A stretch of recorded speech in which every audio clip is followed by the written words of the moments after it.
Puji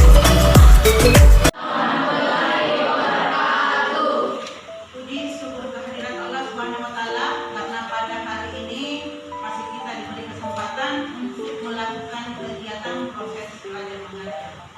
Pada kesempatan ini lanjutan daripada metode yang lalu masalah metode harga pokok pesanan sama dengan ini, job order costing. Job order costing adalah metode harga pokok pesanan, ya. Bisa kita lihat di sana bahwa metode ini digunakan perusahaan produksi berdasarkan pesanan. Jadi dalam hal ini perusahaan menjalankan kegiatan proses produksinya di saat ada pesanan. Jadi mereka itu tidak ada stok gudang. Nanti mereka menjalankan kegiatannya di saat ada pesanan dari konsumen atau permintaan daripada konsumen. Oke, kita lanjut. Ini daripada siklus asuransi biaya dalam perusahaan. Jadi dalam hal ini di siklus pemotong hasil daripada proses produksinya. Terakhir adalah dia menentukan harga produknya. Jadi di saat dia melakukan proses produksi, sudah dikasih keluarkan biaya tenaga kerja, biaya overhead pabriknya, baru mereka tentukan berapa penentuan harga yang berdasarkan daripada pengeluaran yang dikeluarkan, baik itu biaya tenaga kerjanya maupun biaya overhead. Oke? Perusahaan produksi berdasarkan pesanan. Pertama itu kategorinya itu proses pengolahan produk terjadi secara terputus-putus. Makanya nanti di saat ada pesanan baru mereka melaksanakan proses produksinya. Terus kedua, produk yang dihasilkan sesuai dengan spesifikasi yang diminta perusahaan. Jadi tidak ada perusahaan standar dari perusahaan bahwa harus seperti ini, tapi semata-mata daripada konsumen maunya seperti apa.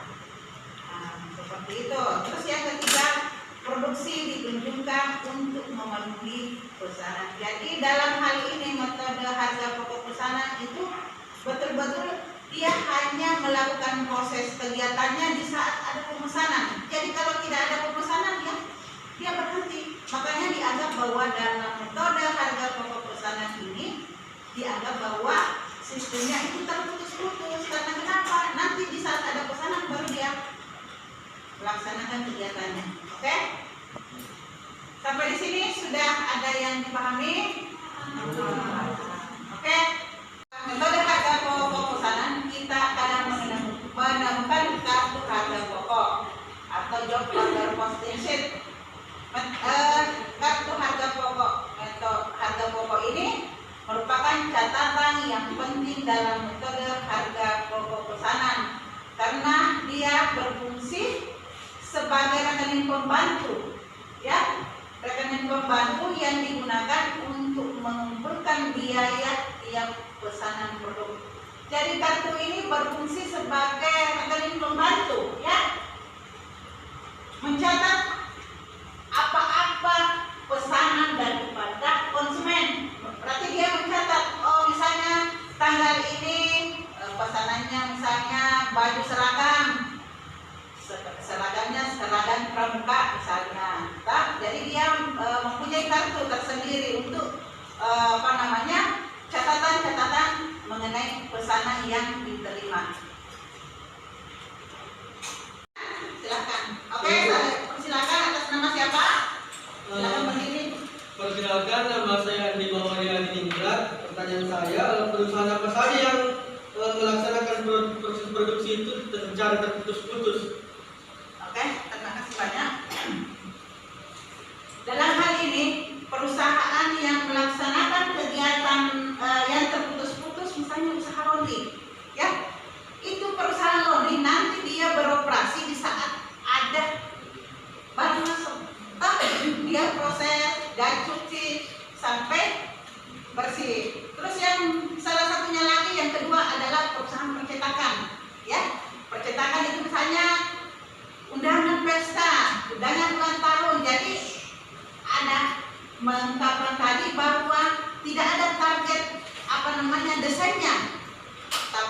biasanya itu harus daripada konsumen. Kenapa? Misalnya kita dipercetakan, saya maunya desainnya seperti ini, ada gambar di depan misalnya, atau seperti itu.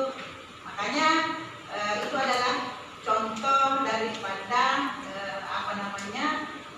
perusahaan atau usaha yang melaksanakan proses produksi secara terputus-putus. Jadi nanti ada barang masuk atau nanti ada pesanan yang masuk baru melaksanakan kegiatan. Contoh itu tadi adalah perusahaan laundry, perusahaan pencetakan. Oke? Iya, Bu. Oke, kasih banyak. Kalau ini menentukan harga jual yang akan dibebankan kepada pemesan, berarti ada kesempatan harga antara perusahaan atau usaha yang dijalankan dengan pemesan. Jadi ada kesempatan harga, misalnya sekilo saya bayar sekian. Kalau kita terlalu memeras konsepnya, oke kita jalankan. Tapi kalau misalnya kita melaksanakan proses produksi hanya untuk memenuhi kewajiban, itu salah, karena kita ini ada usaha, ada keuntungan, ya. Makanya kita saling tidak merugikan. Terus yang ketiga, memantau realisasi biaya produksinya. Terus yang keempat, menghitung laba atau rugi tiap pesanan. Makanya di setiap langkah itu harus kita banyak menghitung apakah saya ada keuntungan daripada kegiatan yang saya lakukan. Yang keempat, menghitung. Yang kelima, menentukan harga pokok persediaan menjadi gabung dalam proses yang disajikan. Itulah manfaat daripada informasi harga pokok produksi per pesanan. Jadi ini poin pertama, dia sudah masuk. Yang kedua, biaya produksi harus digolongkan berdasarkan hubungannya dengan produk. Terus yang ketiga, biaya produksi langsung terdiri daripada biaya bahan baku, biaya tenaga kerja langsung, itu dinamakan biaya langsung mengena daripada proses produksi. Terus yang keempat, biaya produksi langsung diperhitungkan sebagai harga pokok pemesanan. Yang kelima, harga pokok produksi per unit dihitung pada saat pesanan selesai produksi. Jadi dalam hal ini, harga pokok per unit itu dihitung di saat selesai proses produksi. Jadi kita bisa menghitung, berapa harga per unit yang harus saya keluarkan untuk memberikan kepada pesan. Oke, next. Proses produksi sesuai dengan pesanan. Ada pembelian bahan baku, ada pembelian bahan penolong, ada pemakaian bahan bakunya. Jadi ada jurnal-jurnal yang diperlukan dalam melaksanakan proses sesuai dengan pesanan. Ada kelanjutannya, itu adalah biaya tenaga kerja. Yang keenam, biaya overhead pabrik yang dibebankan. Yang ketujuh, biaya overhead pabrik yang sesungguhnya. Yang kedelapan, jurnal penutup yang dibebankan kepada biaya overhead pabrik. Yang kesembilan itu adalah salinan selisih dari biaya overhead pabrik. Sampai di sini, silakan. Terima kasih atas kesempatannya. Perkenalkan, nama saya Mr. Fani. Jadi pertanyaan saya itu, kenapa dalam usaha proses pesanan tidak ada standar desainnya? Terima kasih. Oke, terima kasih pertanyaannya. Saya sampaikan tadi bahwa di dalam materi pembelajaran proses produksi pemesanan itu tidak ada standar dari perusahaan desain yang diberikan, tapi hanya semata-mata daripada konsumen. Contoh tadi pertanyaan Temangka bahwa kenapa misalnya perusahaan percetakan, contoh itu adalah percetakan misalnya cetak undangan, itu kan bukan daripada perusahaan yang memberikan maunya apa, tapi semata-mata daripada pihak pemesan. Seperti ini saya mau, makanya dianggap bahwa tidak ada standar desain daripada perusahaan. Oke? Sudah dimengerti? Oke, makasih banyak. Semua pesanan diproduksi berdasarkan spesifikasi dari pemesan dan biaya produksi dihubungkan menurut pesanan yang diterima. Untuk mendapatkan atau mencatat biaya produksi, tiap pesanan diberi nomor dan Setiap bukti pembukuan diberi identitas nomor pesanan yang bersangkutan. Dalam bulan November 2012, PT Idiona mendapat pesanan untuk mencetak undangan sebanyak 1.500 lembar dari PT Rimendi. Harga dibebankan kepada pemesan tersebut adalah 3.000 per lembar. Dalam bulan yang sama, perusahaan juga menerima pesanan untuk mencetak iklan sebanyak 20.000 lembar dari PT OI dengan harga yang dibebankan kepada pemesan sebesar 1.000 per lembar. Pesanan dari PT Rinaldi diberi nomor 101 dan pesanan dari PT OI diberi 102. Itu diberi 101 itu nomornya kan dia pertama yang pesan, ya. Ada pemesanannya itu dari PT mana tadi? Itu dia 101 dari perusahaan apa namanya? PT Rimendi. Terus PT apa lagi? Oke, jadi ada nomor pesanan yang diberikan dari perusahaan, tanda supaya oh ini 101 ini adalah perusahaan misalnya si A, 102 itu adalah perusahaan si B. Berapa? Bahan baku itu kertas jenis X 01-102.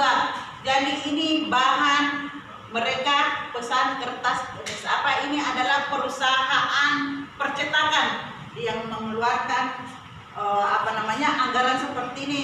Oh, dia ada kertas jenis misalnya jenis yang tebal-tebal karena ada yang A4 atau F4 kalau tidak salah ada A4 dengan F4 ya.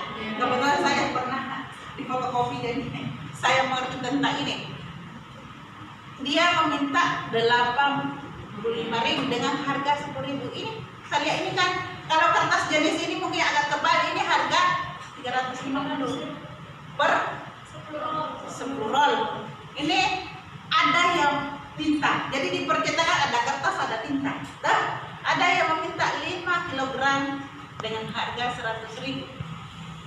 Ada juga jenis yang tidak terlalu kental. Kalau dia tinta itu keuangan yang efektif bagi kelangsungan hidup suatu organisasi baik perusahaan, lembaga, pemerintah maupun organisasi non-profit.